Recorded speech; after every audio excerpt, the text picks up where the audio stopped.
Mr. Speaker, the Coastal and Great Lakes Communities Enhancement Act brings together 10 meaningful and bipartisan bills that have comprehensive and necessary benefits for the American people, and I am proud to add my voice in support of this much-needed legislation.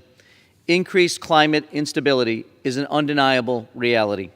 All around us, we see spikes in severe weather patterns, rising sea levels, and destroyed ecosystems.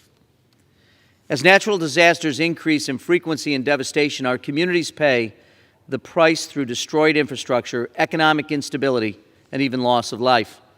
Coastal communities in particular are experiencing intense climate impacts, including severe weather events, sea level rise, chronic flooding, coastal erosion, and changing oceanic conditions.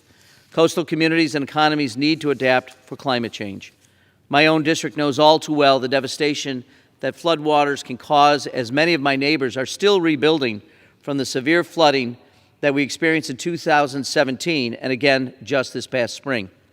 Within 100 miles of shoreline that fronts directly on Lake Ontario or nearby bays, rivers, and streams, my district is directly impacted by lake fluctuations, and we are experiencing unprecedented floodwaters that erode beaches, devastate family homes, and cripple lakeside businesses. As a member of this Congress, I know I'm not alone in worrying about whether my constituents are adequately prepared for the next natural disaster, which is not a matter of if, but when. So many of us in this body, in fact, most of us, have communities that are struggling to deal with climate impacts, whether it's wildfires, flooding, hurricanes, droughts, red tide in our oceans, harmful blue-green algae in our lakes. The list seems to never end.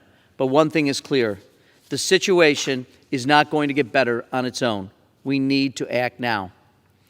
H.R. 729 is an opportunity to help our constituents prepare and adapt to our climate crisis. This coastal resiliency legislative package not only tells the American people that we care about preserving coastal communities and natural habitats, but proves we are willing to take the necessary actions to protect coastal ecosystems and local economies. The bill also sets in place mechanisms to improve ocean monitoring and research and provides necessary tools and resources for coastal communities to protect themselves from climate impacts. It is critical that we support proactive initiatives to prepare for and respond to our climate crisis, and this legislation takes those necessary steps. I'm proud to speak in support of this significant piece of legislation, and I urge all my colleagues to join me in supporting its passage.